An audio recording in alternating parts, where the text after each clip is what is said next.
Oke, assalamualaikum warahmatullahi wabarakatuh.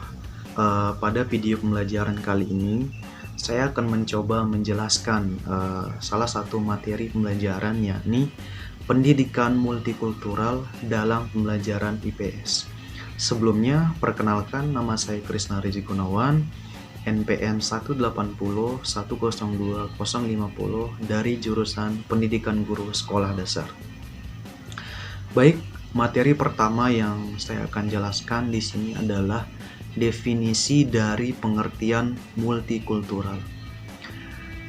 Keberagaman agama, kemudian budaya, suku bangsa, dan bahasa yang dimiliki oleh bangsa Indonesia dapat menjadi modal dasar bangsa yang kokoh. Kemudian salah satu konsep yang dapat diterapkan oleh negara multikultural seperti Indonesia ini adalah multikulturalisme. Nah, dapat diambil kesimpulan bahwa pengertian dari multikultural ini adalah instruksional dan keanekaragaman kebudayaan yang dimiliki oleh kelompok-kelompok tertentu di dalam suatu nation state. Bahasa, kemudian bidang-bidang atau sistem hukum, kebijakan pemerintah dalam kesehatan dan perumahan pendidikan, dan bidang lainnya. Kemudian materi selanjutnya adalah peran pendidikan IPS bagi multikulturalisme. Salah satu media yang bermakna bagi pengembangan kesadaran akan multikulturalisme adalah pendidikan IPS. Kenapa? Karena pendidikan IPS merupakan sarana efektif untuk menanamkan kesadaran multikultural.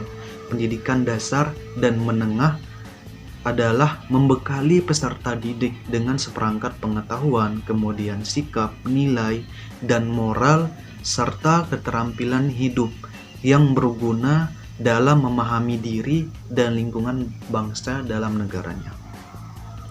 Kemudian, pengembangan model pendidikan multikultural.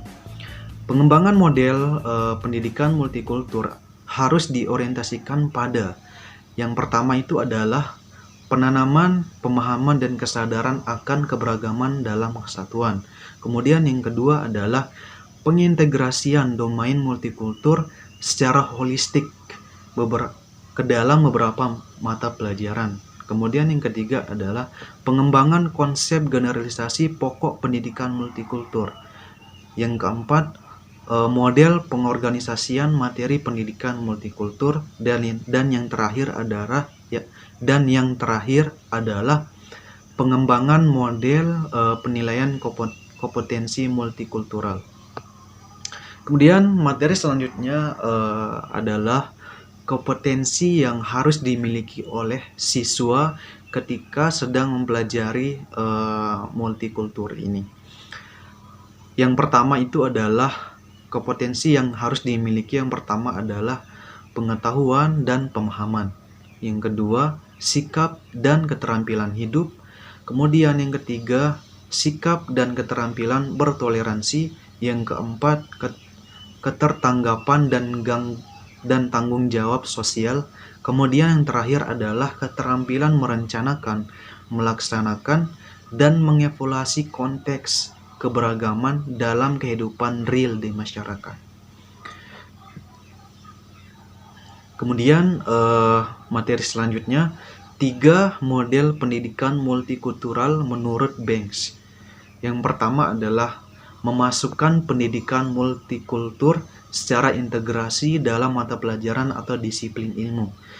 Kemudian yang kedua adalah mengembangkan atau mengadakan satu bidang kajian atau mata pelajaran khusus tentang multikultur sebagai paradigma dalam pengembangan kurikulum nasional.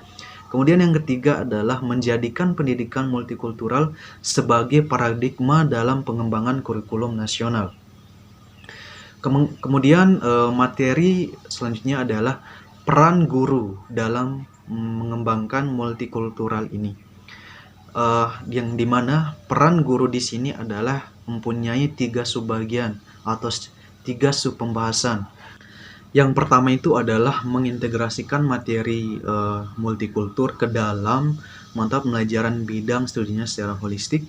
Kemudian yang kedua adalah memilih dan mengembangkan model pendidikan penilaian multikultur yang sesuai dengan tuntunan kurikulum formal. Kemudian yang ketiga adalah melaksanakan tindak lanjut dari pendidikan multikultur yang telah dilaksanakan bagi ketuntasan pencapaian hasil belajar siswa. Jadi, peran guru dalam mengembangkan multikultural di sekolah ini sangat penting begitu, karena guru ini mempunyai